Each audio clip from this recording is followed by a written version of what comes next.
So the New York Jets, they won. They won. They beat the Jacksonville Jaguars. Personally, I love it. I know there's a lot of individuals who right now are in the thought process of it's time to tank. But I think in this situation, man, I'd rather go for the win. I think I'd rather go for the win. The New York Jets right now are definitively an anomaly in regards to what we were expecting. I think this whole season has definitively gone off the rails. But nevertheless, we have an opportunity here to go ahead and see these guys get back on track. So we saw Aaron Rodgers do what looked like Aaron Rodgers things, right? And Devontae Adams go off for almost 200 yards. You know, there's a whole group of Jets fans. Some individuals want Rodgers back. Some want to move on.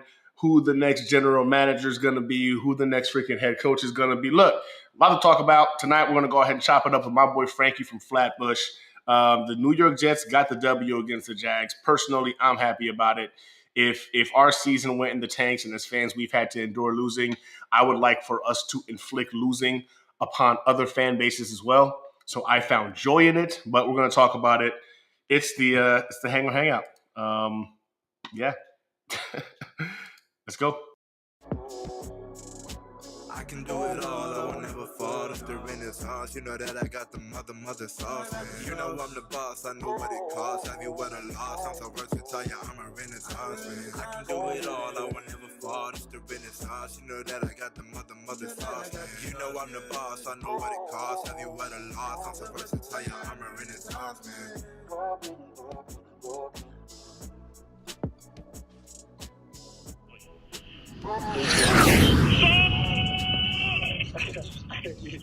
Congratulations, brother.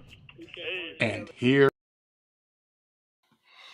All right, so I'm gonna do something a little different today. For the last couple of weeks, I've been having like these mic issues. So if you're in the chat and you can go ahead and hear me and you're hearing me well, let me know. I'm gonna try this new mic on the camera instead of going with the old Shure because I've been getting sick and tired of seeing I don't know, the sound hasn't sounded right to me, and I'm not a fan of that. I'm trying to go ahead and bring quality content. The sound's been a little bit off. So if you can hear me clearly, perfect. If you're having trouble, let me know. I can go back to this mic if need be.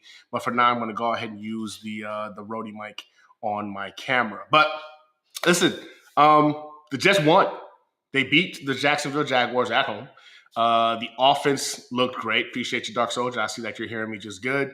We got a couple of guys in the building already. Dark Soldier's in the building. Daniel Murphy's in the building. Appreciate you guys coming in already early, ready to go.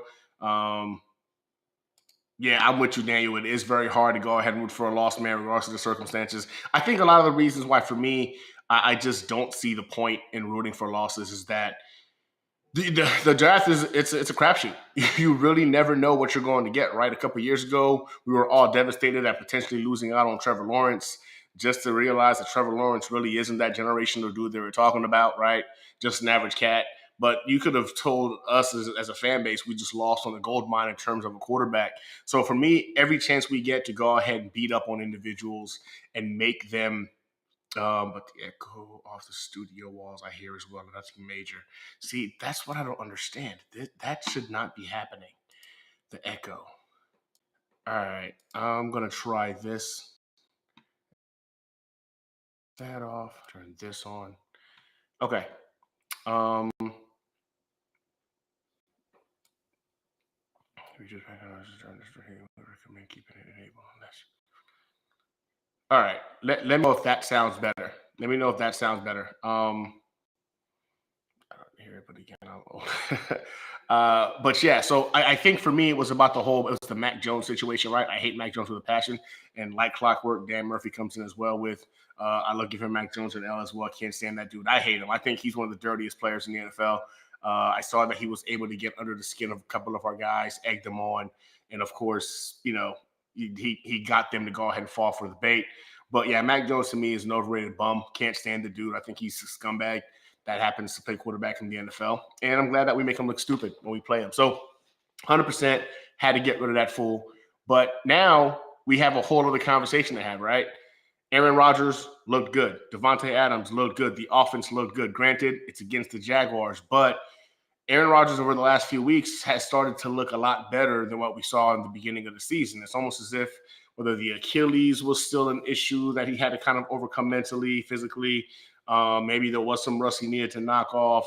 But since the bye week, Aaron Rodgers has looked better at the quarterback position. I'm not saying he's been great. I'm not saying he's been elite, but he's looked better. Devontae Adams is coming into his own, right? You're seeing him make incredible catches at once winning this game for us this week. So for me, I've gotten to the point now where I look at this team and I'm thinking about the best case scenario for next season. How can the Jets, you know what I'm saying, like, what's the game plan? What's the best game plan for this team to go ahead and see some success next year? Granted, we still might not have the franchise guy on this roster. We don't know about Jordan Travis yet, but I digress. We're going to go ahead and talk about it. Tonight's guest is Frankie from Flatbush, man. This guy knows his football in and out. He knows the New York Jets in and out. So without further ado, my guy Frankie's joining us tonight. What's good, Frankie? Mic check 1 2. Mic check 1 2. Good. Coming in hot, man. Coming in hot. All right, Daniel Murphy and Dark Soldier in the chat. Good to see you, buddies. You already know. can, Those guys, can, man. can the chat hear me? Let's make sure the chat hears. Sometimes the hosts can hear. Good point. Daniel Murphy, Dark Soldier, old buddies, let me know. Because I think it might be something with the Restream, Gunny, because I'm having trouble with the mics too sometimes, and it is weird. So I got this headset. I thought I figured everything out with a headset. I figured what could go wrong with a headset, right? I'm speaking right into the mic. It's got to work. But even on the live stream with Green Bean during the game, people were saying, no, Frankie's too low. Then other people were saying, no, he's fine. So, yeah, we got to make sure. But Stack is here. He says, we hear you. We hear you. Dark Soldier. As well. All right, good. Daniel, loud and clear. Yeah, man, I don't get what's going on either, man. So I thought it was just me. But then I went back and I listened to my podcast last week.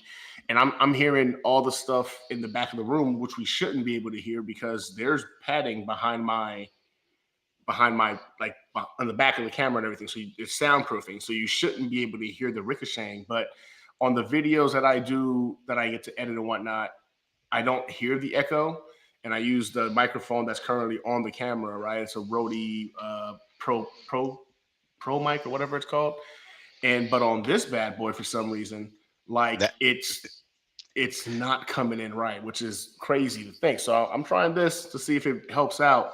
But yeah, the whole coming in and out sound, it's been frustrating me, man. So it might be already streamed. You might be right. It might be already streamed. Ever since the newest update, I would say it's nice in terms of the features they're putting in.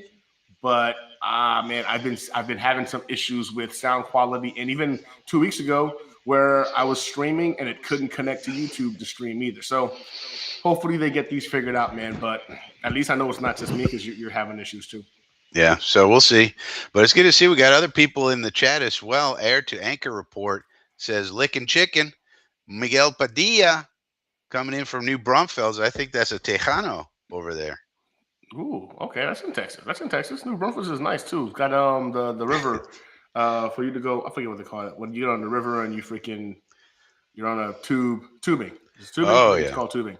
I've met a couple of times in New Braunfels. It's been a while since I've been out there, Miguel. How's the weather out there in New Braunfels? Is this tubing still a thing? It probably is.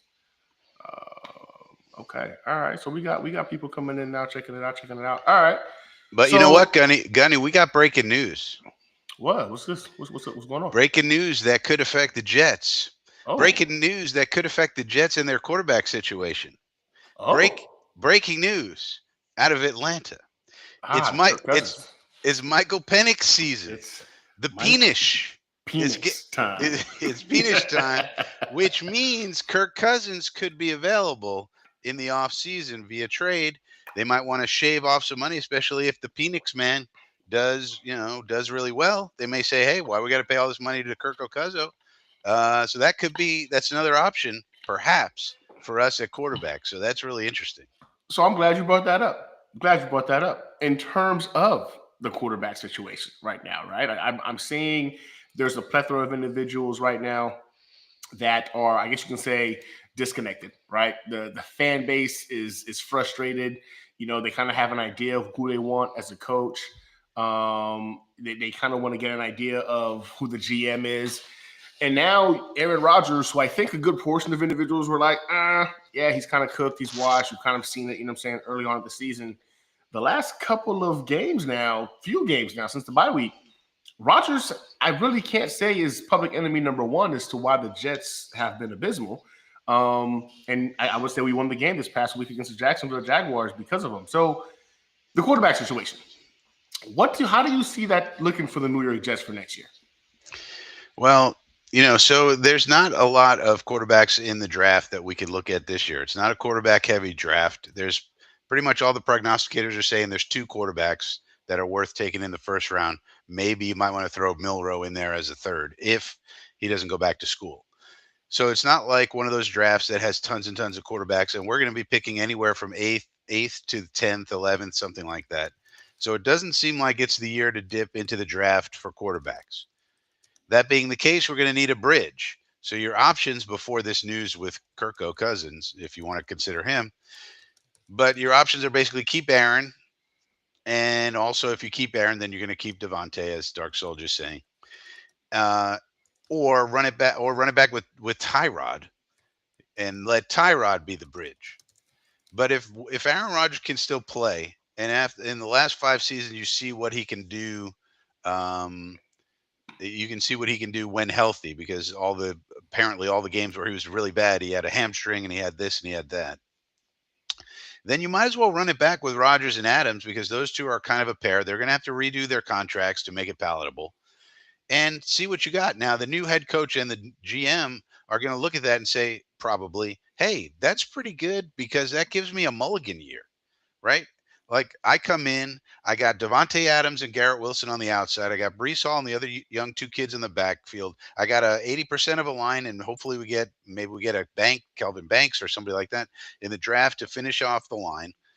And that's my offense. That's pretty obviously the defense has to be fixed, but that's where I start off. If things go south, then I just blame Aaron Rodgers. Right. And I say, hey, it was the old man. What do you want me to do with an old man? Meanwhile, Yep. I get a year to put in all my systems and all my sayings and all my plays and the playbook and all of my, everything I want to configure. And I get a year to do that while playing with Aaron Rodgers. And if things go well with Rodgers and Adams and stuff, and we sneak into the playoffs, then everybody goes, oh, great. Look, this guy made it to the playoffs in his first year. He's great. And then you'd kind of just take it from there. So the way I see it is, if Rodgers plays well, it just gives us multiple options, and and that's always a good thing. And so if he's playing well, you might as well just keep him. You're going to have to take a cap hit no matter what you do. Right. So the basic options are going to be Rodgers or Tyrod Taylor. So if those are your options, because there's no good options in the draft, there's really no good options in free agency. Maybe you want to trade for Kirk Cousins, but probably people don't want to trade for Kirk Cousins.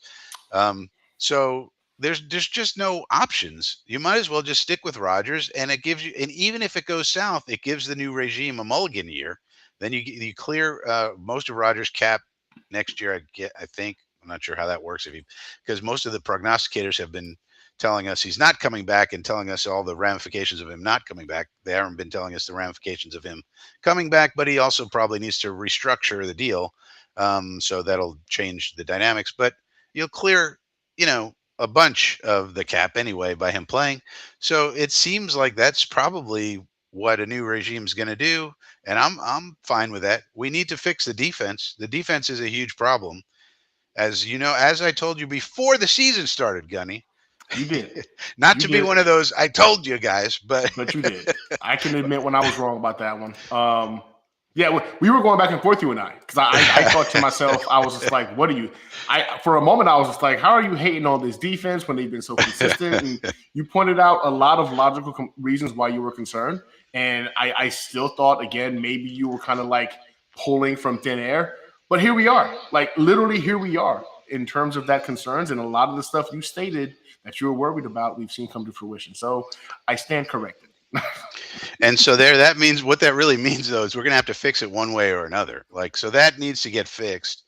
And my preference would be to move to a 3-4, but we got to see a 4-3 can work. It's not like it can't.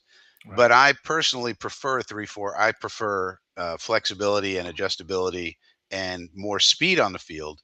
When you go with a 3-4, you have more linebackers on the field, and all the teams these days have mobile quarterbacks. So, do you want, the difference between a 4, one of the main differences between a 4-3 and a 3-4 is who do you want the superstars to be on your defense? In a 4-3, they tend to be your defensive line, and therefore you need 8 of them, and you need 8 of them to be really good.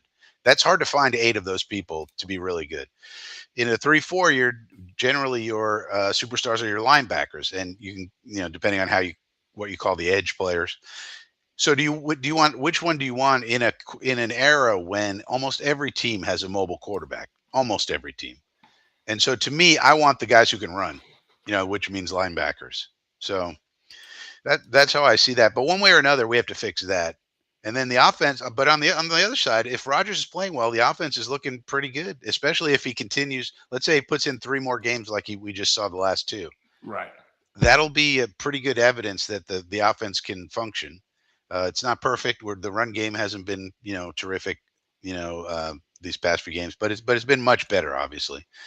So that's where we are, and I think the Rodgers situation is actually a good one for the incoming regime. I agree. I agree 100%. Like, and I'll stand here and state that again. I'm changing. I'm changing my thought process as more information is being made available to us, and I'm with you in the thought process that it's a win-win scenario or a situation for any freaking head coach you bring in here because one, it's a whole new regime, right? You're going to get a 4 or 5 year contract, so you're going to get paid no matter what. You're going to be tied to the GM that we bring into the building. You've got some key components here, some key pieces on this roster that legitimately are foundational. It's looking like the offensive line looks good. You've got a plethora of running backs in the backfield you can go ahead and work with. The wide receiver room with the Garrett Wilson. If you bring back Aaron Rodgers, you also get a Devontae Adams. But now, if things go sour in terms of the outcome of the season, whether it's positive, boom, like you said, right?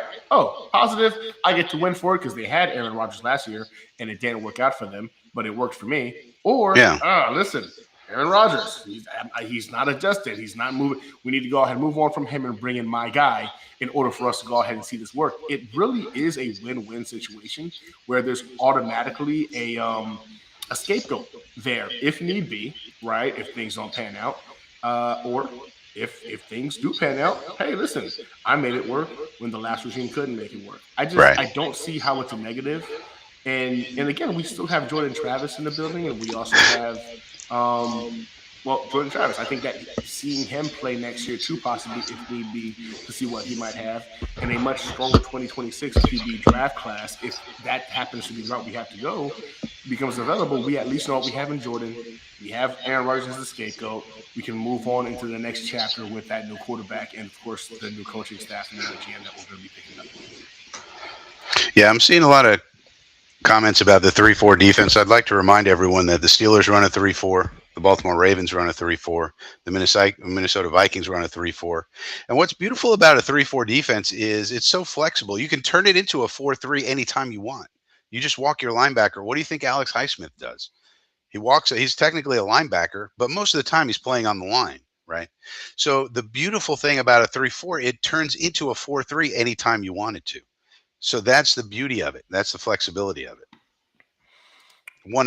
There's a lot to talk about there. I could do an hour-long video about it, but that's one of the nice things about it. So, okay, there is an echo. Is that? Now, I'm not hearing an echo in my headphones for Gunny's voice. I'm not hearing an echo. Now I hear it. Yeah, it's coming into my headphones. Is your speakers on your computer? No, my speaker should be right here in my headphones. That's weird. Yeah. Miguel says it's gone now. Dark Soldier says only hear it from Gunny. You're only hearing my voice, right? Because I can hear my voice now too in the echo. What is going on, man? Okay, boom. That's the input. Yep. You know what? I'm gonna try something real quick. Let me see if it's me or if it's you. Testing 1 2 3. Testing 1 2 3. Can you guys hear me? Can you guys hear the echo? I don't know what's going on. I don't. It's I don't know. driving me insane. Now they're saying it's gone. Well, there may be an echo, folks, so you may have to just live with it. Okay. They're saying Lima Charlie, so we're good to go. Testing, testing, testing, testing.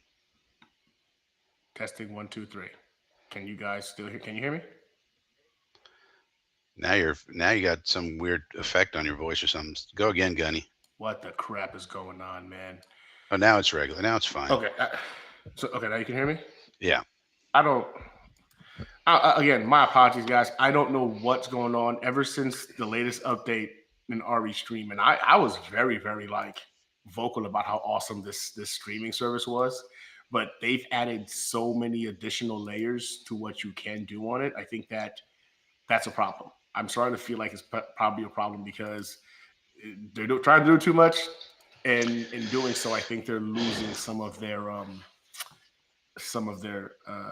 loose cable may be all good. Okay, everybody's saying it's all good. All right. So you were talking about the defense. So in terms of the defense, right? Do you think it's a sense of the personnel? Like, do you really believe it's the personnel aspect? What we've seen the last couple of years was more fluke than talent. Well, What this do you is think a about the personnel? this is a long. This is going to be a long answer. Okay. But basically what Salah implemented was called the wide nine attacking one gap 4-3 defense. The wide nine defense was innovative about 5 or 7 years ago. Gus Bradley gets credited for inventing it. That's where Salah learned it from. And the idea with the wide 9-4-3 defense is that it's a response to the wide zone running attacks of the Shanahan tree West Coast offense. And the idea is that you're going to string out those plays and you're going to be able to contain the edge on running plays. um, and so that was done, and it worked well against the Shanahan tree type offenses for a while before they figured out how to then attack that style of defense, which has been happening over the last few years. And so what we saw with our defense, it worked great in year two, didn't work so great in year one. And in year two, we were facing a lot of backup quarterbacks. If you remember that year, every week came along, we were playing a backup quarterback, if you remember. That's true. So Very so true. that helped. And then then the next year it was bend don't break. So we were giving up tons of yards, but teams were bogging down in the red zone and kicking a lot of field goals, and that's what helped our defense. And then this year it completely broke down. And we also had not a complete, but we had a hollowing out of the defensive line. This was what I called on X the Douglas dagger.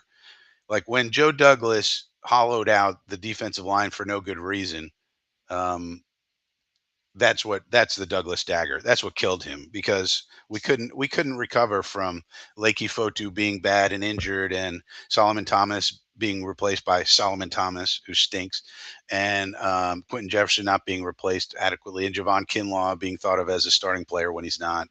And so our the stars of our defense, which in a wide 9-4-3 is the defensive linemen, got worse. The personnel got worse. Meanwhile, the opposing offenses all figured out all you need to do is run duo up the middle, and you can do A and B gap runs all day and kill it.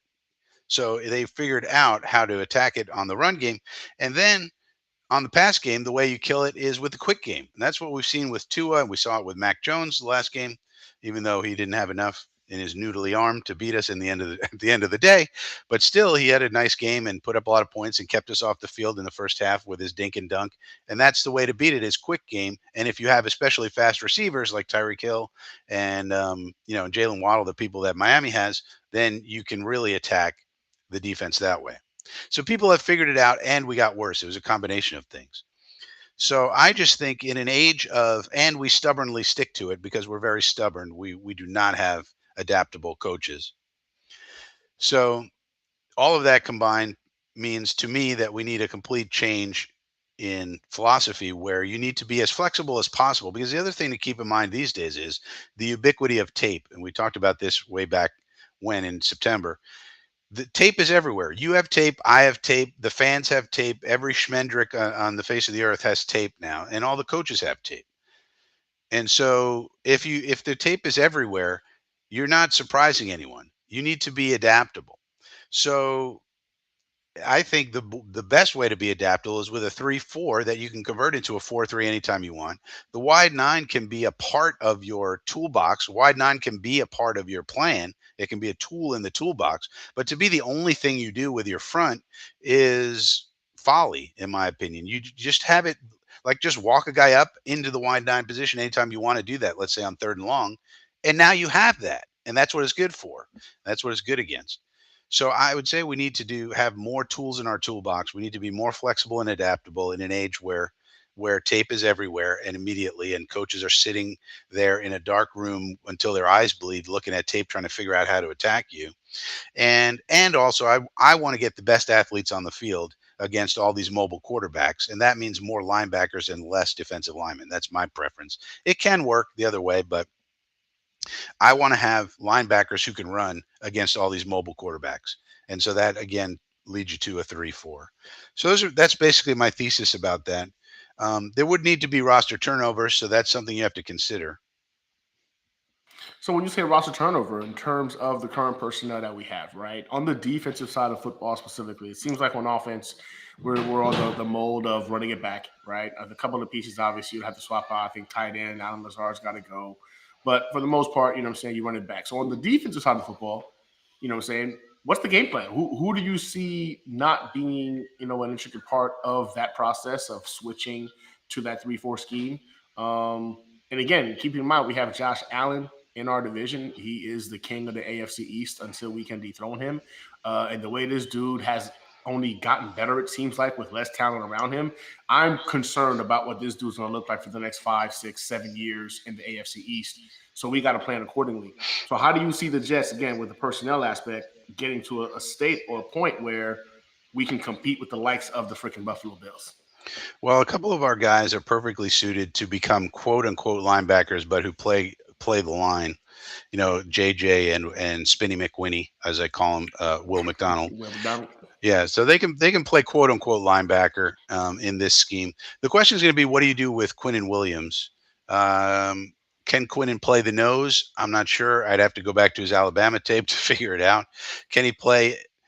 Do you want him? So then, if you're going to change to where your superstars on defense are your linebackers, do you really want to pay, even if he's playing a 5-tech, Quinnen? Do you want to pay a $25 million 5-tech who eats blocks, basically? Because in a 3-4, remember, you're two gapping. So your defensive linemen are basically holding up the offensive linemen and kind of peeking into the backfield and deciding, do I go left or do I go right? So they're basically like eating blocks for the most part. And then your linebackers fill the gaps in between, and they make the tackles, and they're sort of the superstars of that defense in a very general sense. So do you want to pay a $25 million guy who's just basically eating blocks in Quinnen? Do you want to utilize that? Or can he play the nose? And do you want to pay a $25 million nose tackle? Probably not. And if your answer is no to those questions, what do you do with Quinnen? Would be one of the questions to ask the new general manager. And that would be one of his first quandaries to deal with. Like, you're paying this guy $25 million. If you go to a 3-4, he's not going to be a superstar in your defense unless you think he's like a Cam Hayward type, or and can do that from a 5-tech position. Maybe they look at the tape and they go, yeah, he's going to be our Cam Hayward, to use a Steelers reference, because that's what Cam does, right? So maybe they think, all right, yeah, that's valuable enough, we're going to keep him, and he plays 5-tech, and then someone else is going to have to play 5-tech, and then we just need a nose tackle, right? But it's already come out that people have said in reports this week that a lot of the defenders that are on 1-year deals are not coming back. So that basically means like Javon Kinlaw's goodbye, and Solomon Thomas probably gone. Chuck Clark's probably gone. DJ Reed's probably gone. So there's going to be a lot of turnover on the defensive side of the ball. So, and to answer Dano's question here, one defender playing exclusively man. Who's that defender? We don't have Patrick Surtain on our team. I think he's thinking Sauce Gardner. Oh, well, yeah, but Sauce Gardner is like Hans Gardner. I mean, Have you seen that dude? He can't stop touching people. Stop touching people, Sauce. Yeah. Keep your hands off. after 5 yards, man, take your damn hands off. Use your legs. Use your feet. You're quick. Use your legs. I don't know what's going on with him, man. I look at Sauce Gardner, and if you had asked me this question like last year, I would have been like, of course he can go ahead and play man.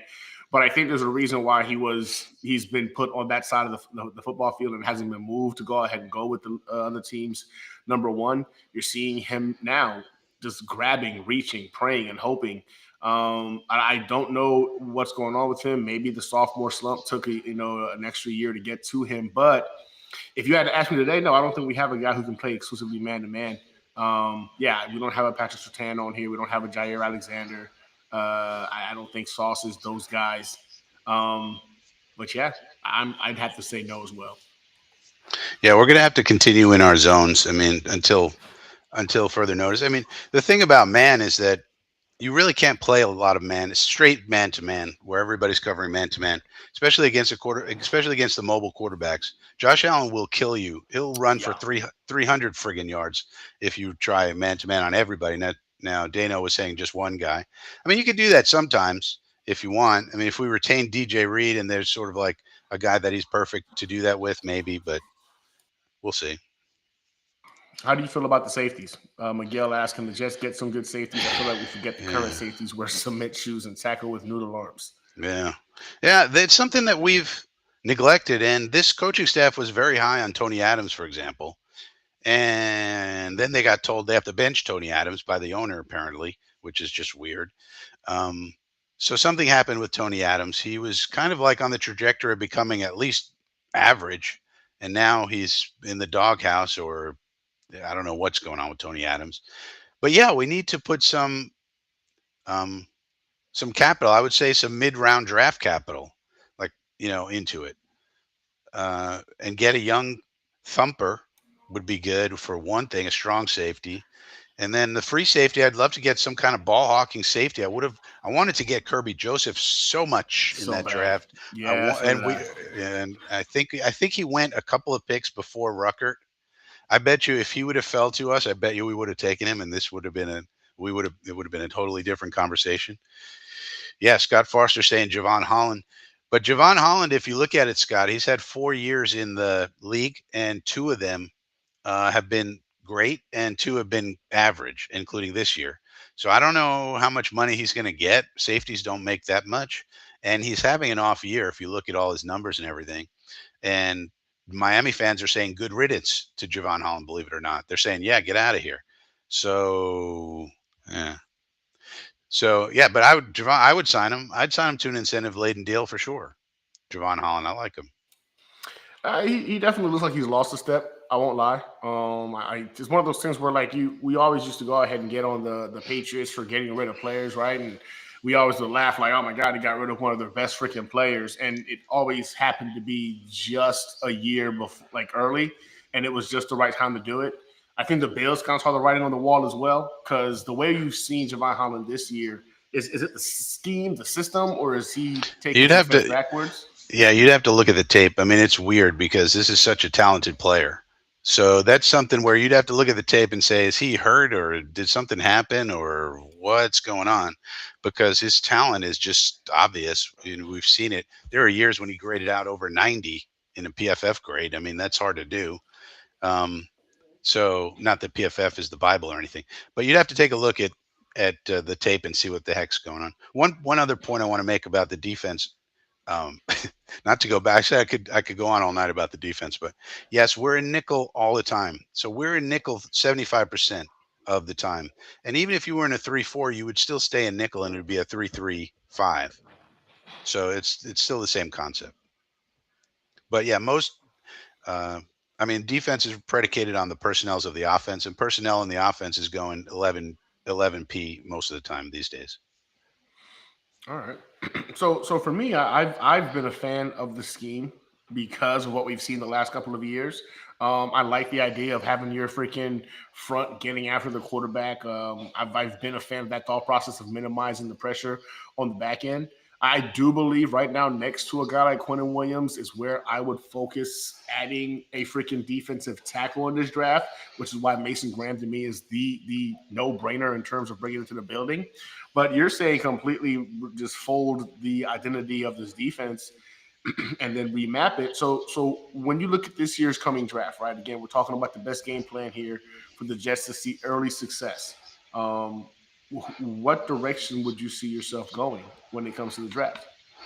Well, obviously, we got to see what we're running now. Mason Graham, I ran this by the great Dom C, of course, our buddy Dom C, and Dom C thinks Mason Graham could play in any front.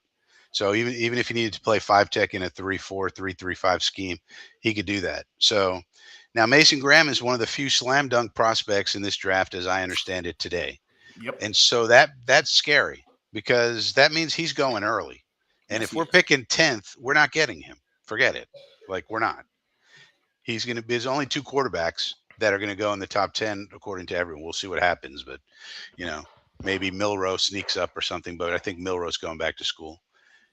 But if he were to fall to us, yeah, I'd take him. I mean, it's not sexy to take a defensive tackle, and It's not. Green Bean would have a fit, right?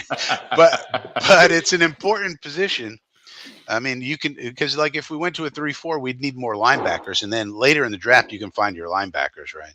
Right. So it's and we might need a cornerback. So Daniel's talking about DJ Reed. We might need a cornerback depending on. So I would sign Brandon Eccles personally as sort 100%. of like an insurance, safety insurance. We need to sign people. We need to sign are Sherwood Eccles and Morgan Moses. Those Really? Morgan guys. Moses? Yeah, Morgan has to stay here. I'm sorry. That is the toughest son of a bitch I have ever seen in my freaking life. Okay, and I was in the 82nd Airborne, Gunny, so I've seen a lot of tough son of a bitches. Yeah, that Okay, means a lot. That means a lot. Morgan Moses is I want that guy on my team. Now it's not going to be an extravagant deal, and it's not going to be that he's the starter for sure. I would say sign him to a backup deal with some incentives in case he has to be the starter. And I would still So the want to swing draft, tackle per se. yeah, swing tackle, and Okay. he's just so great at for the team. He's such a great Great teammate, character guy. Yeah, great locker character room, guy. all Definitely. that. Yeah, so those are the three guys that I would sign. And if I was Phil Savage, I'd be making the case to Woody Johnson. These are guys any regime is going to want them. So just sign them now. Don't get cute. Like let's just sign these three guys. They need to be here. And I think Sherwood's probably the priority out of those. But Eccles, I mean, you could give Eccles a nice deal that's you know uh, that gives him some security. I don't know if he wants to go out in the market and see if somebody wants to pay him like a starter, but he plays five positions for us. He plays all kinds of special teams. He's a valuable player, so I think he needs to stay. Yeah, no, 100%. When I was looking at the impending free agents right now, for me, the priorities in this order were Sherwood and then DJ Reed or Eccles. I don't think you bring back both of those guys. But when it comes down to the versatile piece of it, I think, and of course the affordability aspect, I think Eccles is going to be the direction we wind up going. I do believe Reed has played well enough to go ahead and be, CB1 on another roster somewhere, and he's probably going to get close to that kind of money. But for me, man, Eccles, like you said, is a versatile piece. He plays well. He stepped up big whenever he's had to go ahead and fill the role of a starter in the secondary. I don't think you want to go ahead and go into next season and not have some continuity. You know what I'm saying? Especially in that cornerback room. Cornerback is a very difficult position. Not anyone could just play it, and he's shown he plays at a high clip. So you have him. Now I know a lot of individuals are big on the kid we drafted. Not Stiggers. Is it Stiggers? Yeah, Stiggers. How do you feel about Stiggers? He had his first start of the year this past Yeah, week. we'll see. I mean, I call him Sticky Stiggers. We'll we'll see if he's how he does. If so, it was good. Did he make some mistakes? Yes, but he played okay, graded out okay, looked all right. We'll see. He's got to improve, but he's such a strange guy. He could be a total home run, or he could be a total complete zero, because he didn't play any college ball at all. Like he played no college. Yeah. What was So that? He lost, a family member, and he kind of like lost his yeah. way a little bit. So But how do it's you project like a guy like that? How the hell do you project his development? Like you went to the fan supported football league, and then you go to the then he went to what, the Canadian the Football League? Canadian Football League, I think. I Yeah. mean, that is unusual. So we'll see. He's young. He has a great attitude. He's a great, kid for the locker room and all that good stuff. So that's good. But you can't count on him. for sure. Unless Yeah. unless he shows you something in these last 3 games that's just like, wow. I mean, he's here. He'll be on the team. He's not getting cut. He's not going anywhere.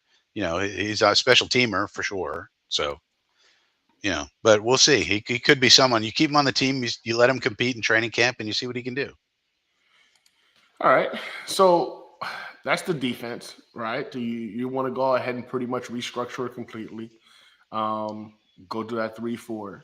On the offensive side of the football, you feel pretty good about bringing back Aaron Rodgers. I would assume that includes bringing back a guy like a Devontae Adams as well.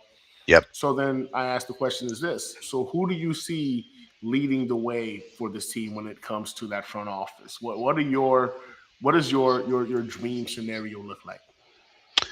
Well, the dream scenario would be get Vrabel in here, Mike Vrabel, and then whoever he wants as a GM, whether whether that's John Robinson or whoever he wants. The only person I don't want as a GM is um, the former Ryan Grigson, the former Colts guy who couldn't build an offensive line around Andrew Luck.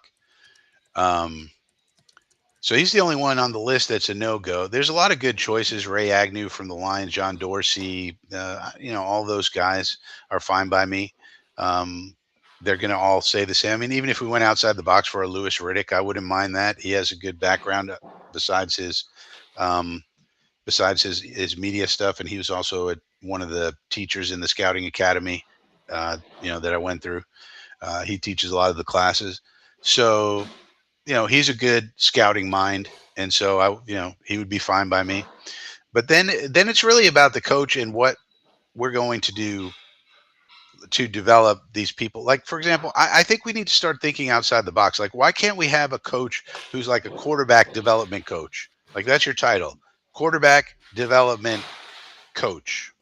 Like, that's all you do. And whatever young quarterbacks we get in, you're going to work with them and develop them so that they're ready to go if needed. So, like this year, it would be Jordan Travis, and if we draft one, right? So, like that would be an outside the box thinking kind of thing that I would want the coach to come in and tell Woody, yeah, that's how we're going to do this. Quarterback position these days is so important. You need multiple because they get hurt so often, um, including the concussions. So we have to develop them on the fly. They have to be ready to play and ready to go. And that's going to be a job that I give somebody that they're going to do. Okay, so who's your so you said Agnew. I love Agnew. I think he's high on my list. He was the primary guy on my list for a while until, of course, Connor got a hold of me and got me thinking about Dorsey. Broke Yeah, I down like them. Dorsey's. I like them both. I'm a big fan of Dorsey. So again, I've been very very loud and vocal about bringing as much as we can, um, to the table when it comes to the coaching staff. I want to bring in a guy from the Lions. I want to bring in Ben Johnson. I want to bring in Ray Agnew. A lot of people think I'm crazy because why would they want to come here? But I think you made a very good point as to the benefits of coming here already kind of built in with a scapegoat, with the offense at least as you're putting everything together. I just feel like those guys have had to endure and they built the Lions into what they are today. And the Lions are very much like where the Jets would like to be, and they were once the Jets in terms of the LOL Lions. Yeah, yeah, Um, absolutely. these guys have been through the process of building a winner. Like you watch Lions games and they're fun to watch. Even when they lose, it's still fun to watch. I think going in that direction to me makes a lot of sense. You want to go ahead and you want to mimic those who are successful at the NFL level. And right now, to me, offensive minded head coaches are significantly more successful than the defensive minded head coaches. And I know a lot of individuals want Vrabel. That's the number one for a lot of Jets fans, really. When you think about the head coaches, again, I'm a big Ben Johnson guy. I really want him in the building by any means necessary. Let's say it's not him. Let's say it's one of the many names being thrown out there. Do you have a preference in regards to who the coach is for the New York Jets? It's an interesting question, right? Because a guy like Ben Johnson or an Aaron Glenn, they're both attractive candidates, but they're both first year head coaches. Do we really want that again? Regardless of how talented they may be as coaches and head coaches, can they handle this media market? Can they handle all the things that come along with being a head coach for your NYJ. So I don't know. My first preference is Vrabel. Everybody else is, I don't really have a creative idea for, I know all the run of the mill guys, Ben Johnson and Aaron Glenn and Cliff Kingsbury and this one and that one. They're all the same to me. I mean, Kingsbury, they're all kind of like, to me, and Connor Hughes actually said this, and I agree. The Jets view it as I view it. It's Vrabel up here, and then everybody else is kind of down here. It's like he's um, just ahead of the pack. He has the experience, he has the taskmaster, he has the discipline kind of thing he's going to bring to the table. He has the success, though at the end it fell off with when his offensive line basically broke down. He did it with Tannehill, so that's he didn't have an elite quarterback, running around out there. He did it with Ryan friggin' Tannehill. Now he did have King Henry, so that helps. Helps Um, quite a bit. yeah, so there's that. But we'll see. If it's not Vrabel, then everybody's just in one giant bag for me. Of I don't know. Do we really want to go through the first time head coach again? I mean, if you hit on it, like look at D'Amico Ryans. If you hit on it, man, that's good because you got a young guy in there and he could stick around for a long time. Or a guy like, Liam Cohen's on the list too. So Liam Cohen's a hot name. Tigo says, yeah, that's absolutely true. So, but he's been doing really good down in Tampa Bay, so he's a hot name. But you know, when you hit on a first time head coach like a D'Amico Ryan's, man, is that good? Or even Mike Tomlin back in the day, he was a first time head coach, and look at that. So when you hit on it, it's a beautiful thing. They could be there 20, 30 years. That's what I was hoping for with Salah. That didn't work. Oh, Yeah, Bobby Salads. good old Bobby. Yeah, that didn't work out. But all of those guys are pretty much on a tier. Ben Johnson, Liam Cohen, Aaron Glenn. Probably Liam Cohen would probably be at the top because he's offense, and Ben Johnson seems to be very particular. He's already putting things out in the media about what he's going to do and not going to do, what he needs and doesn't need. That seems very particular. Liam Cohen's not putting out any information into the press, about this thing or that, what he needs and what he needs from this and that, and he needs this kind of an office and that kind of a desk and this kind of a monitor, and he needs this power in his computer. So probably Liam would be up there, but it's tough. Like there's not what we really have to hope for is that there's not as many openings. Like just hope there's not a lot of firings on Black Monday, you know, like when that because the fewer the openings, the better chance we can get a candidate we want, right? So just hope that they don't fire Shanahan. Although if they fired Shanahan, of course he'd be the number one on the list. Yeah, if they fired Shanahan, I'll be getting in the building yesterday. Yeah. Or Stefanski. I hope they Or fire Stefanski. Stefanski, Like but they're I would saying they're love sticking. I mean, Stefanski. the Yeah, reports he's are in that his prime. Shanahan's staying, Stefanski staying, even Gerard Mayo staying, which is good. Not that we would want Gerard Mayo, but then they won't No. have an opening up there. Um, So here's my thought process on this, right? I mean, and Tigo had a little back and forth a little bit earlier on Twitter about this. So the Mike Vrabel thing, I think a lot of individuals love him because of he's the most accomplished, I guess, available head coach of the moment, right? But I look at how things went for him, with the Titans, and I get it. He was a coach of the year. But again, we're talking about the AFC South when it was in shambles, right? We're also talking about a guy that was able to go ahead and get to, I think the peak was the AFC Championship game in year two. And in his last 2 years, he wound up going 11-20. yeah, it was ugly at the end. It was ugly at Yeah, the end, it but was ugly. Tannehill was falling apart. The offensive line was falling apart. And also look, I think he was against the AJ Brown trade. So He was. He was if you not a fan. think, yeah, so if you think about the Titans, I mean, that trade was horrible, It was dumb. especially when you replaced him with Traylon Burks in a It first was round pick. dumb. And everybody at the time, Gunny, was telling me Traylon Burks is the next Debo Samuel. They're both wide receivers with big thighs. But you He's you kept exactly the same hearing as Debo. all the issues about his conditioning and like how he like you heard these issues when he was in college. Like to me, if you don't have the work ethic at the collegiate level, it's gonna be difficult at the NFL level to all of a sudden find it. One of those dudes that he was successful based off of his size and his God given ability. He didn't add to it, but I remember people were saying like, yeah, nah, it's a win win situation. They were able to get Right. recoup some draft picks back, and they got his replacement. That was a horrible. It was horrible, but I think in But my he was Vrabel against that. situation, But that's on John Robinson, and it is. it might actually have been the owner who wanted to do that. So I don't think Vrabel wants to be the head coach of the New York Jets. Hear me out. So last year, Vrabel was booty dancing for the Patriots job. He was very adamant that he mm, wanted it. Right? He was thinking maybe he was going to have a chance to go ahead and be the replacement of Coach Belichick, and they decided to go with freaking OJ Mayo, or with Mayo and stick with him. I think one of two things is the Jets job. One, he's trying to get Robert Kraft's attention in regards to like, hey, right now, Mayo sucks. The team is in shambles. I'm gonna go to the Jets. I'm a Patriot freaking Hall of Famer, right? He's a team Hall of Famer. You just gave me my jacket last year in front of the fans. The fans were screaming for me to be the coach. You already know I'm beloved there. I'm about to go be the Jets head coach. That's my favorite. That's my favorite position, right? So make a move or don't make a move, whatever the case might be. Or he's taking the job to, in fact, spite freaking Robert Kraft. In this essence, is he wants an opportunity to go ahead and get some get back for not getting the job last year. I don't know if either or is the definitive, but I think both aspects looks like a bit of an L for the Jets in general, right? If you're taking this job just to spit in the face of Robert Kraft, at least beat the man consistently over the next couple of years while you're here.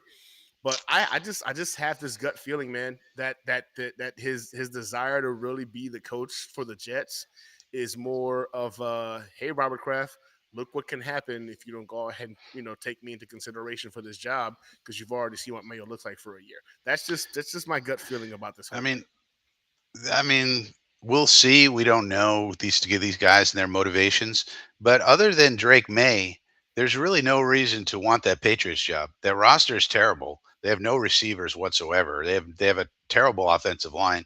You're going to be rebuilding for a long time. You could say, no, no, no, Drake May, he's showing promise. Okay, but he's not lighting it up like CJ Stroud, so he's still a maybe, maybe, maybe for me. But he is showing that he's got something. He's definitely not, Will Levising it up over there. So, you know, yeah, I mean, it's not the Patriots job is not a great job right now. The roster's in terrible shape. Um, he's not going to be able to pick his own GM.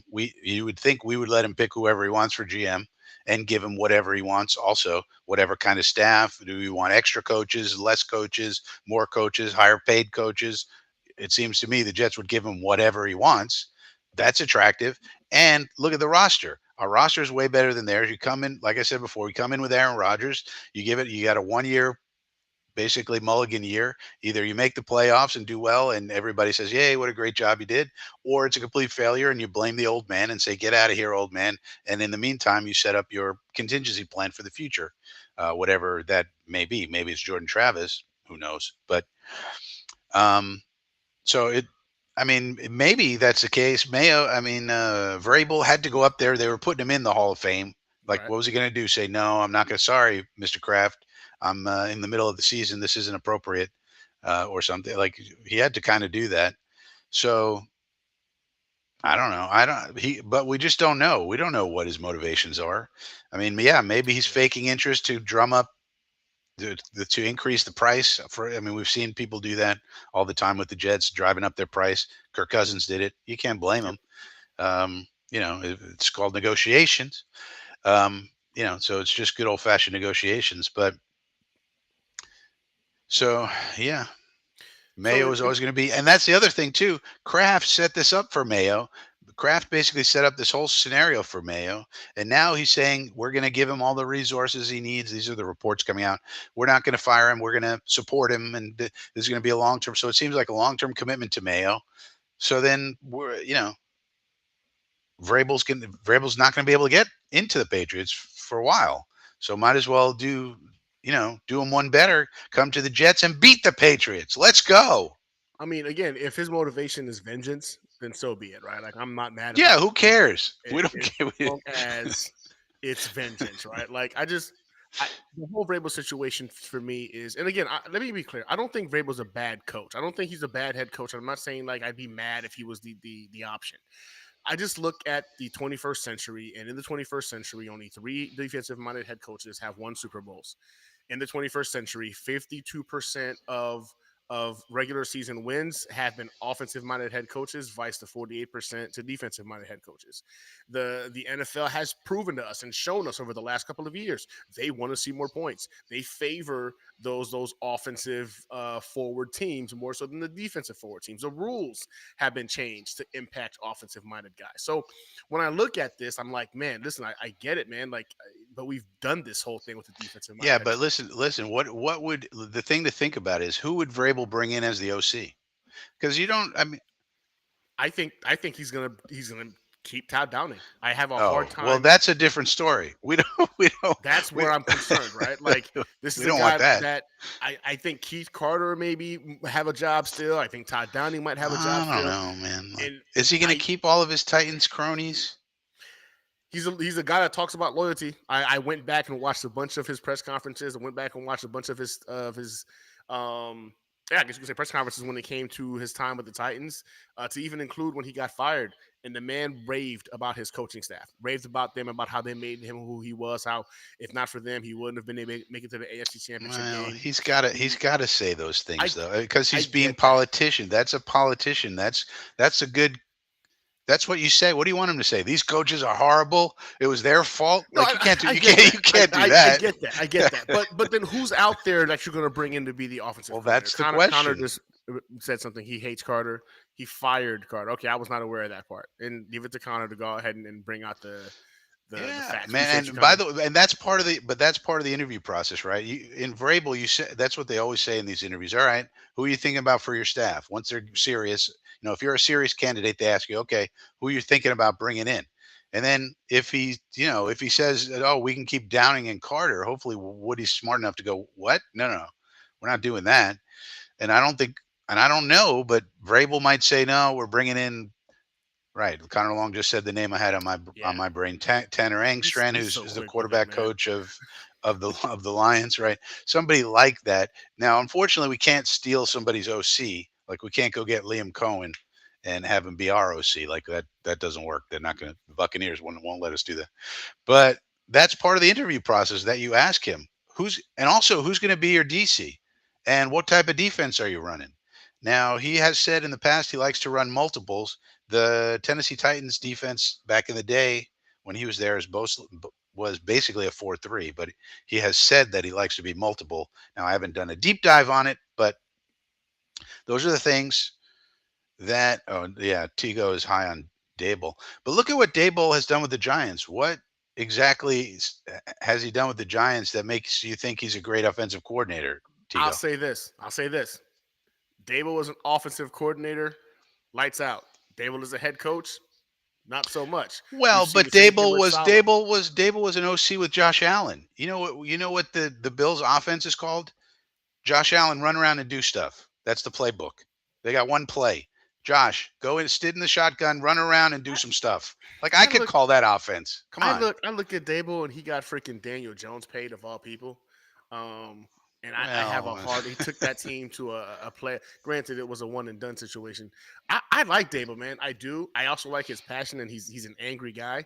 I do think he would feature the running game quite a bit. And I do think Brees Hall and freaking that plethora of backs behind him.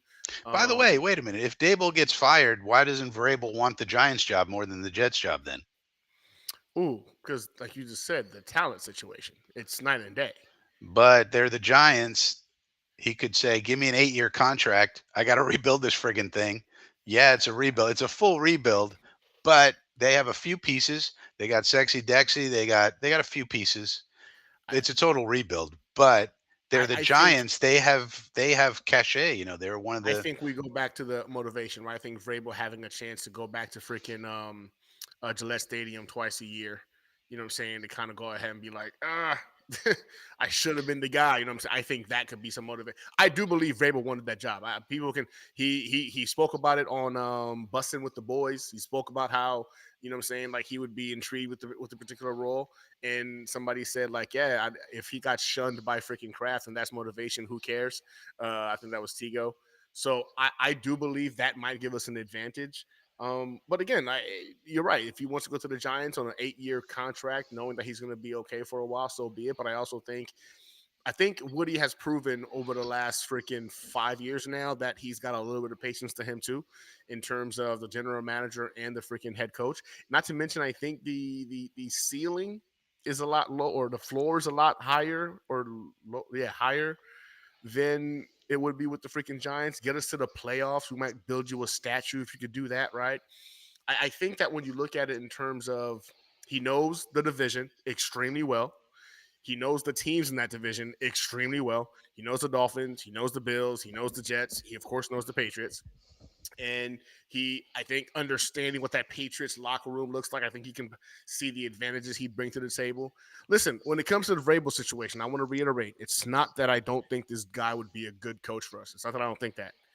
It's that I feel like he gives us a ceiling, and we've kind of had a taste what that ceiling looks like already in terms of AFC Championship game. Okay, cool. You can see that happening, right?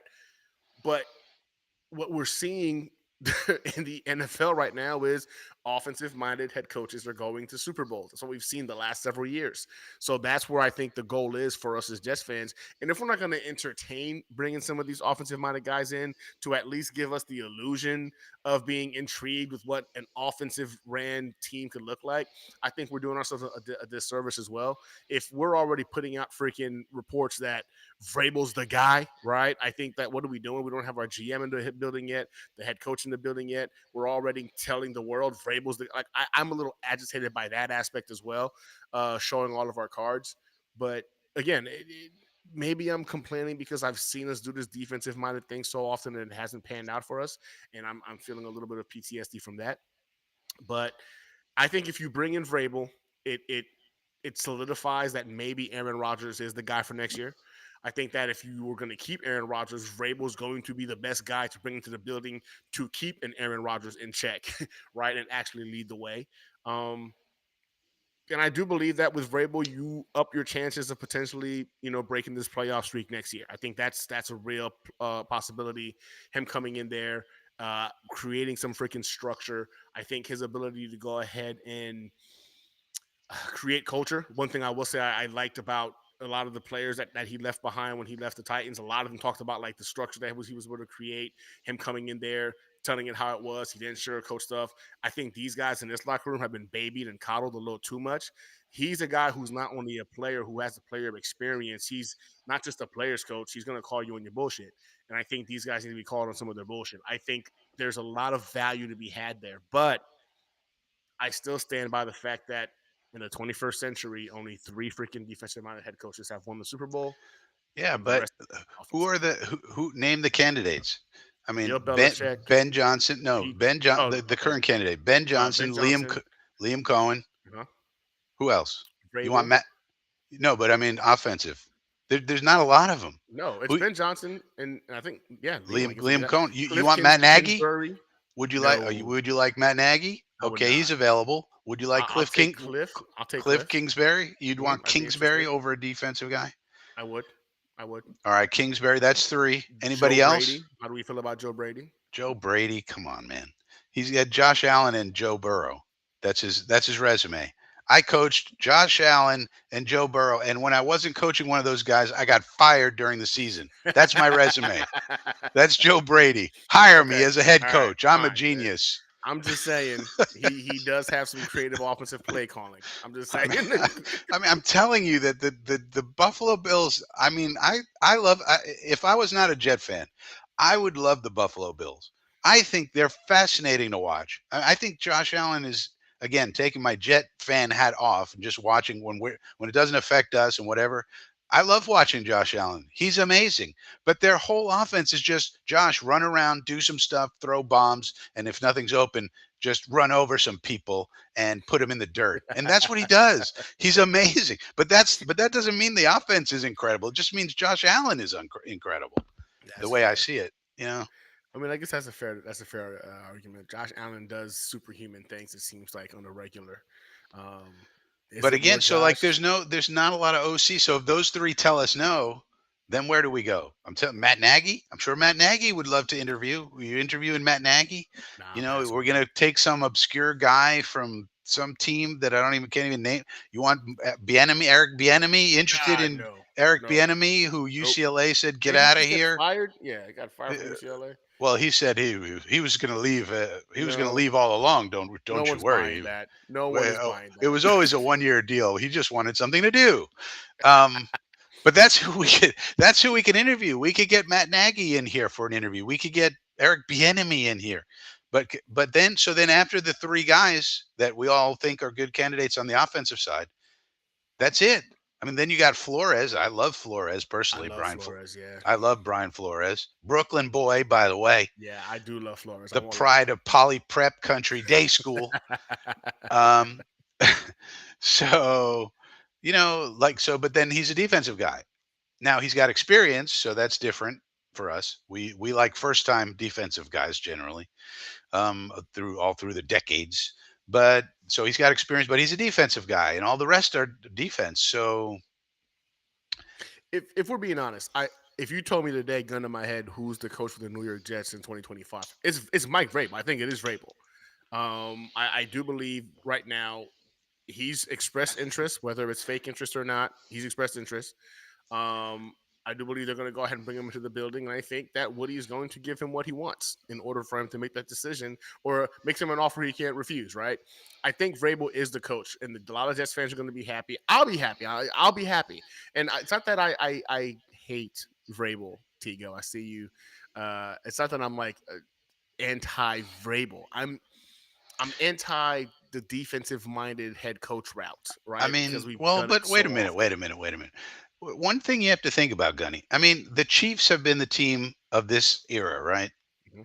And you say, so they're the ones who are driving this statistic. It's Andy Reid. But before that, who was the dynasty for 20 The, years? the Patriots, And who was the head coach? Bill Belichick, And wasn't he defense? he was. So take that. What about that argument? I'm So I I'm mean, just and he saying. went to 10, as a defensive coach But because he had the I think we all quarterback in. know that it wasn't Bill Belichick, it was Tom Brady. I think we can all be Well, honest about that now. it was Tom a Brady combo. I mean, did that. Brady did it. Brady Your did it whole once Josh without Allen him. argument about Joe Brady, that's my argument when it comes to Bill Belichick, when it comes to Well, Tom come Brady. on. That Like, defense was. I mean, come on. good. I If you understand told he's me too great, hyped up. No, he's too high. I agree with you that he gets too hyped up, and that it probably and without Brady, he's had problems. Look at his record yeah. without Brady; it's not good. But at the same time, you have to look at all those defenses for 20 years, and they were Oh yeah. pretty damn good. They I were mean, pretty damn let's good. No let's not argument say there. he wasn't a great defensive mind. I mean, come on. No, I think defensive mind, and I'll say if you tell me he's one of the greatest defensive coaches of all time, I will never argue with you.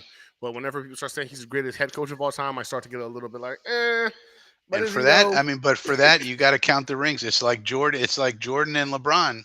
You know, you got to Jordan is keep. still the greatest basketball player of all time, and I think in this And he's NBA, got six. How many rings does he have? Six. he has six, And how many and does in this LeBron have? NBA, LeBron has four. I think it's four now. And that's there you go. But It, in it, this NBA, Michael Jordan would never lose. In this NBA, Michael Jordan would drop 60 a night. It would be a cakewalk. I'm sorry. LeBron James will never get the GOAT moniker from me. It won't happen. It's MJ all the way. And then I put Magic Johnson ahead. Like there's I put Kobe Bryant ahead of LeBron James. really. I do, man. I don't think LeBron James is the But king or the ultimately, GOAT. but ultimately, you judge it because Jordan has six and LeBron has four, That's just and it has, facts. That's just and that's facts. facts, and it's also facts that Belly has six, and what does Reed have? Three. So Andy Reid is the one trying to come up for to challenge him, and some guys have four, three or four or Yeah. four, I guess, is the next highest. So you got to give him that. I mean, you just have to give him that, and he's a defensive coach, so I don't know. I mean, I understand the offense is important, but I mean, I would say too that the quarterback is important. That's something we haven't gotten right in a long time. And if you That's have the right quarterback OC, it's a good combination to actually have a defensive head coach if your offense is on lock with a quarterback and OC who are, that you don't have to worry about. Then the head coach can spend all his time tinkering on the defense. You know, we got Paul Boy Green in the building. What's up? What's up, the great Boy Green? Boy Green. You know what I'm saying? Like it's been a minute since I've spoken to this guy. He says can't wait to see Bill Belichick's defensive game plans Oh man, it's for going to be Wake so Forest awesome. You are going to see the most creative defenses in North Carolina University history. history. History. Yeah, nah, I'm not gonna lie to Hey you. Like man, hey man, Bill Belichick's coming to UCF next year. See it's this funny, pin right? right here? Because I hate the man. I hate him with a freaking passion. He's coming to campus. Um, oh, We're is gonna, it for real? yeah. UNC's playing UCF next year, man. They're coming to the bounce house. We're gonna bounce his ass out of the house. Man, I'm Our telling you right now. stadium's called the Bounce House. I'm actually going to watch North Carolina games next year. And people will think, well, why? You know, I was like, it's because it's Bill Belichick and I hate him. And I'm going to hope he fails. But I'm also kind of interested in seeing, like you just said, like some of those defensive concepts that he's going to put out there to a bunch of college kids. And if he's going to be able to coach them, right? Like you know how freaking Nick Saban left, came out of college, came to the NFL, and was a bum. Like he got washed out. Like I'm kind of wishing that for Bill Belichick, and I want to see it happen. Right? Like not only did the Jets send you off on your way, you know what I'm saying, Well, from the NFL, and then now you go to UNC to and get your Lombardi. freaking I want to see Lombardi, who trashed the Jets constantly. You know, Michael Lombardi's going to be the GM down there. Their teams are getting GMs now. So Tigo's saying, wait, are you at UCF? Yeah, I'm at UCF, Tigo. You didn't know that? Come on, man. Come on, bro. not Um, paying attention, huh? yeah. Of course I'm at UCF. Um, who do you think they wanted to have run their enterprise risk management program? One guy, this guy. Anyways, but yeah, I mean, but so Lombardi's going down there. They're all these colleges now are, well, not all of them. Some of them are starting to have general managers to handle the football side with all this money. So UCF is now not going to have a collective. They're putting that in house. I got to talk to the athletic director next month about all this. So it's changing. Tigo says, I am a student. All right, well, see you on campus, Oh Tigo. snap! Okay. Surprised I haven't seen you walking on campus. Be like, hey, oh, Tigo. It's a huge campus. UCF is the largest school in America, for those who don't know. The largest school in America. There's a lot of big Yeah, we spoke universities. about It's this. the biggest. Yeah, when you told me that, I Um, was kind of surprised by it. But it's but great. but yeah, so it's going to be interesting. But so like that's what I was kind of hoping with Sala and Zach back in the day. We were hoping that Zach was going to be something. You were hoping, okay, maybe this young kid is going to be our Brady, our franchise quarterback, and then we have the defensive coach to worry about the defense. Meanwhile, LaFleur and Zach are over here running an efficient and awesome offense. That was the dream, anyways, at the time. And that's a combo that could work. It's based on the Belichick model, basically. But yeah, I mean, you have Stefanski, you have Kevin O'Connell, you do have a lot of offensive guys, but Kevin O'Connell has not gone to the Super Bowl. Stefanski has not gone to the Super Bowl. Sean McVay went to the Super Bowl twice. I mean, that whole thing is really based on the Sean McVay principle, right? Let's get a young offensive guy, and McVay has been to the Super Bowl twice, but all of his little proteges haven't even gone. Matt LaFleur hasn't even gone yet, though he's had really good teams. LaFleur hasn't gone. So I don't know. I just don't think we can. My thing with the offensive guys is like, I just don't know who it would be other than those top three.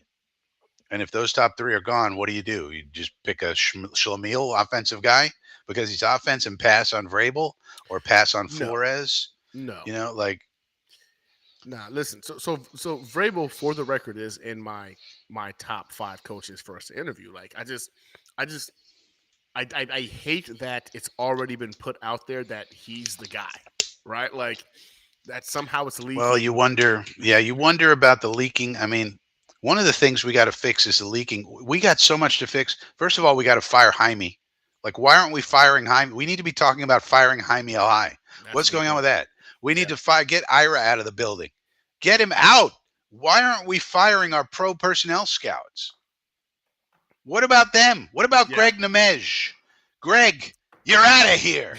You're fired. We got to get rid of these people. They stink. Somebody was recommending Lakey Fotu to Joe Douglas. Somebody was saying bring Solomon Thomas back. Somebody was saying, no, don't sign Quentin Jefferson. Somebody was saying, no, don't sign Jadeveon Clowney. Somebody was saying, no, we'll be fine with Javon Kinlaw.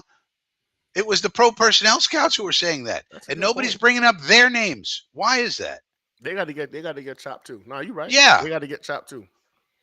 get them out of here. And all these people who are leaking infrared saying we got to fire the Athletic. No, we got to stop leaking to the Athletic. Stop thinking that Diana Rossini is gonna, you know, give you a little something, something in some backroom bathroom. She's not. The only thing she's gonna give you is herpes simplex 2. So you need to just stop thinking if I leak some information to Diana Rossini, maybe she'll give me a little, It's not worth it. Don't do it to yeah. yourself. Don't do it to yourself. We got to find out who the hell's leaking and get rid of these people so that these reporters don't have information. And I bet you some of the people who are leaking are those pro personnel scouts that have been there for 20 freaking years. And they're trying to Yeah. angle for the GM job. Why? You know, you have to wonder, why isn't Greg Nemej? He's the top pro personnel guy we have. I use him as an example. Why isn't he getting interviewed for the GM spot? An internal guy. He's Trash. because he's no good. That's why. Trash. Right. So get rid of his ass.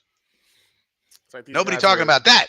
waiting on getting their freaking pensions before they can go ahead and Yeah. let them go off into retirement or something. Right. Yeah. And he's young relatively still. Man. Well, I mean, yeah, I told you 1 hour, Frankie, but as always, my guy, we went over an hour. But in all actuality, I think, some realistic ways this team can go ahead and get turned around like fast. I don't think the quarterback of the future is in this draft. I don't know if Jordan Travis is that dude. I've put it out there that if you're not going to bring back a guy like Aaron Rodgers, then maybe you take a gamble on a guy like freaking Justin Fields and you bring him into the building with Tyrod Taylor and freaking Jordan Travis. I'll tell you what we could do. You want to know what we What's could good? do? Was good.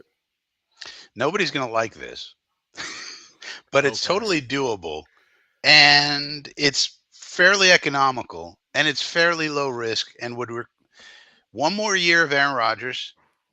After that, there's no more guaranteed money on the contract of one Derek Carr. We go back to the car. I told you you're not going to like it, but it would be a mid-30s veteran guy who's had success. He's not that old. He's had success. You pair him with the right offensive system, the right OC. You don't have to take a chance on a young guy coming in and failing. Caleb Williams was supposed to have the greatest situation that any rookie has ever had, they told us. This is the greatest situation of any rookie. He's got Roma Dunze. He's got Keenan Allen. He's got DJ Moore. He's got a great offensive line. The defense is spectacular. And he comes into the league, and what happens? What happened, Gunny? He's trash. He's trash. He's a bum. He's a freaking He's had bum. everything around him. He's got a tight end. He got everything. And he still stinks. It's funny. Me and Tigo got roasted pre-draft, post-draft, talking about this kid not being worth the number 1 overall pick, that the whole generational moniker has been used so much now it no longer holds any value. Anybody who you like apparently in the draft is considered generational. Like we literally did a whole podcast on my channel, then on his, breaking down why this dude wasn't him. And a lot of the stuff we talked about, we're seeing it come to fruition. And you just said it beautifully. Now they're saying that the wide receiver room that he has is only good in name only, and that he never really stood a chance. Literally, this was tweeted out earlier today by I think it's JPA Football or whatever. They're saying the O line wasn't that great. I mean, good. Beginning of the year, at the beginning of the year, they were saying, "Oh, it's much improved. They did this. They got that guy. They got this guy at right tackle. Everybody wanted him." So. All I know is Justin Fields is sitting there in Pittsburgh just smiling. He's like, I mean, Fields did more with less. I told people they wouldn't like the idea of Carr, but it could be something that happens where you just go from super old veteran to kind of old veteran. Listen, I'm gonna say it out there right now. I am 100% on the Archie Manning train. I know we haven't seen a lot of tape on him in at the collegiate level because he's behind Ewers or whatever the kid's name is. But I think that dude is going to be that dude once he gets out there. I'm on the Archie Manning train. I'm really hoping to see a lot of him next season. And for the 2026 season, my route is you go with Rodgers next year, whatever it takes. You trade picks and move up to to get freaking Archie Manning in 2026. But that's a conversation for 2 years from now. Yeah, I But mean, we Derek got Carr, you. man, I don't I'm know. I telling don't you, know it if could I'm on happen. board with And that one. if he puts up a decent, well, yeah, I don't know. It's just something that could happen, and maybe you sign him as a backup or as a guy to compete with young fellas. Alar is going to come out next year. The kid at LSU, Nussmeyer, is going to come out next year. Those are two very good prospects. Yeah. Jalen Milrow might go back to school. He'll come out next year. So next year there may be some actually high quality dudes that you could take multiple. And the problem with saying Arch Manning, well, everybody's going to want him. You can't stick on one. You need like a basket of guys Oh, that you're 100%. that you're comfortable with. So like people are saying they love Aller. Yeah, I love Aller. I like Nussmeyer, whatever his name is, Nussmeyer. He's got some warts, but if he improves, a little bit on his accuracy, he throws a nice ball. Milrow's got, incredible. We all know what traits Milrow has. So, these guys get a little bit better, and now you have some guys that you could maybe take, but we got to see. Yeah, see, somebody's saying LR is the next Josh Allen, right? The reason somebody's saying that is because the 33rd team put out a tweet like that. If you think Alar can run like Josh Allen, you've never seen Alar play, Yeah, no. or you've never seen Yeah, Josh Allen play. he's big. I get He's that. I can big and see he the has a size big arm. comparisons and a big Yeah, and he has arm, a great arm. but he's But not the moving like running Josh side of Allen. it, yeah, the running side of it, no. And what makes Allen great is the running. Yeah, Watch Josh Allen play. When yeah. he runs, he's a freaking animal. Like he's a He's beast. He's Cam Newton. And He's the only yeah. person I can think of is Cam Newton was the only quarterback that moved like that. And one reason why I'm always talking about Josh Allen, like, man, like it's fun to watch and everything, but Cam Newton took all those big hits like you see Josh Allen takes, and he fell off of a cliff, you know what I'm Yeah. saying? Because of those massive hits. Yeah. Josh Allen and Cam Newton, exact same playing style. I think now Josh Allen's become a better thrower, more in terms of being more accurate. Yeah.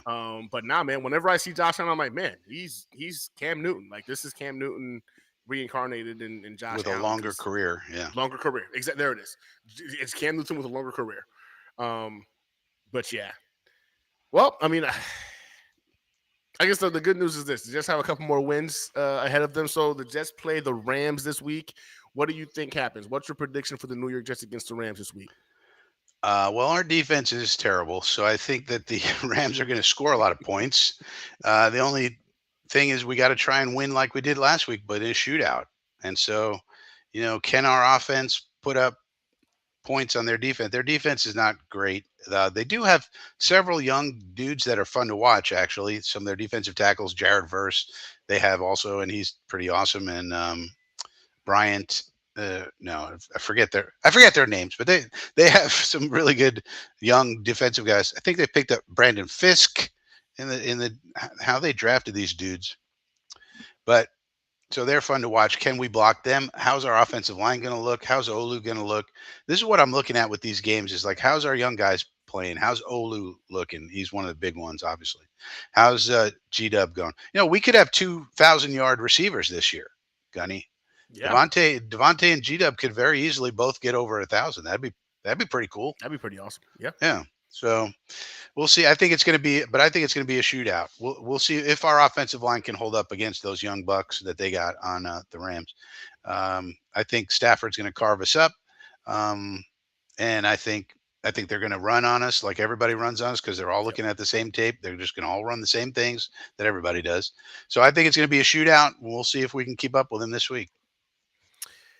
Yeah, I got the Jets losing this one. I'm not gonna lie. I'm looking at the Rams right now. They've got everything to lose and everything to gain by winning as well. The Jets are playing for, I think, the Aaron Rodgers said the best. They're playing for pride. Yeah. And I don't really know how much pride is in that building, right? I know Rodgers has it, Devontae Adams has it, but the rest of those guys have become very, very accustomed to, in my opinion, losing. So I don't know if the pride aspect is really going to go ahead and be enough to overcome a Rams team right now, fighting to get to the playoffs. So I think the Jets lose this game. I do. I do think it's going to be a shootout. It's not going to be a low scoring game, but I think in the end, they're able to put up more points in weekend. We wind up losing this game 35-27 is where I'm looking at. Rams get the W, but should be fun to watch. I think, again, Aaron Rodgers, uh, since the bye week has been playing, we should see at least some fun football for us this week. And the way they said it is they don't have anything to lose, right? They're just playing every day now, you know what I'm saying, just to go ahead and win games. So again, we might see some surprising stuff. That freaking the fake punt for a first down. I don't think any of Yeah. us saw that coming. That was fun to watch. So if they Yeah. win, great. I would love for them to win to go ahead and ruin the Rams' chances in making the playoffs. Heck yeah, I'm rooting for the win. But if I'm going to be honest with you guys, I think the Jets go ahead and take an L this week against the Rams. Hopefully, I'm wrong, and we go ahead and sneak out with a W. I mean, I think the people in the chat are talking about some bonus bets. I think somebody should put some, leading rusher for the Jets, Ashton Davis. How many odds can you get on that? Can we get some odds on Ashton Davis being the leading rusher for the Jets, I or saw even or somebody. even Aaron Rodgers? Yeah, somebody said if you had bet Aaron Rodgers to be the leading rusher for the Jets this past week, you could have put down a buck and you would have gotten 50 something back, like 50 plus odds. I was like, damn, for real? I was like, Those are I those would are the have never. bets you make. Like if Yeah, I was going to bet on sports, I would make stupid bets like the that all day. stupid Because ones. what does it cost me? $5, Yep. $10, and then And I if could you hit, win. Yeah, if it hits, I mean, what it's a the nice hell? hit. Yeah. Frankie, I appreciate you, brother, man. Tell the people where they can find you, bro. Frankie from Flatbush channel. We even got a theme song with a music video. You may want to check out. Everybody says that music video is fire, so check it out on the Frankie from Flatbush channel, and also some football content as well. Listen, I got his channel in the description, so go ahead and check it out. Click on it. I mean, Frankie is a encyclopedia of knowledge when it comes to the football and when it comes to the New York Jets. So it's always a good time watching his show. And again, it's also on Twitter. That's also in the description. Go ahead and follow him there as well. He gives some very, very great insight, like literally great insight in regards to this team, how to make this team better. Frankie, I appreciate you, brother. I know we went over the time that we spoke about, but your insight is always appreciated. And I got to have you back soon, bro. Yeah, no problem. And to air to anchor, we all love Drew Aller. We're just saying he's not Josh Allen. So we all love Aller as a prospect. I can speak for Jeremy. I can speak for Gunny. I can speak for lots of people. We all love him, but he doesn't run like Josh Allen. That's all we said. Just to be clear, I don't. I like to be Final clear. clarification. Yeah. But thanks, Gunny. I appreciate I it. appreciate you, brother. Yeah. Have a good night. See ya. Well, everybody, that's episode. What episode is this? 36, 37. We're rolling them along, man. The Hangar Hangouts. I appreciate y'all.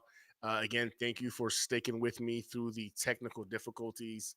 It looks like when I switch back to this mic, I didn't see any issues or I didn't see anybody talking about um, echoing or any kind of static. So I'm hoping maybe the adjustments I made in settings to go ahead and take some of the extra features off of the audio might be the cure. So I'm gonna go back and listen to this and see how it sounded on the back end. But I appreciate y'all, man, hanging with me while trying to get this figured out. It's the Hangar Hangout episode. I think it's 36. Hey, Jets won this week, man. So it's been a great week. So enjoy that. We had Victory Monday. Um, and yeah, we're Jets fans first, right? So every time they win, it's a plus for us. Not to mention the Patriots lost and the Dolphins lost. So of course, good weekend for us. The freaking Buffalo Bills obviously are doing their own thing, so we don't have to worry about them. But yeah, the Jet. I don't think the Jets are far off. I really don't. I think that a lot of individuals looking at this season, and I think we kind of hurt our own feelings when we all thought like we were significantly closer, which obviously wasn't the case because, well, let's be honest, the Jets are freaking 4-10, right? So we were talking about first in the AFC, going to the playoffs, maybe Super Bowl contenders, and what we got was 4-10. The New York Jets did not. I mean, really, they did not. You know what I'm saying? They didn't meet the bar. They just did not meet the bar. I'll leave it at that. Ultimately, the Jets, well, they sucked, but there's talent on this team, man. There's real talent on this team. The direction we go, again, with the GM and the head coach is going to dictate how quick we can go ahead and get back on track. I do believe the offensive minded route is the way to go. I also understand that Mike Vrabel would be probably the quicker turnaround in terms of getting at least the culture of this team figured out sooner than later, while Vice bringing in a new head coach trying to go ahead and figure out their ideology, etc. I digress. At this point, I just want to go ahead and see us win some games for the rest of the season, ruin some other teams' freaking days, some fan bases days. I would love that. And go Jets. You know what I'm saying? So till next time, thanks for hanging out.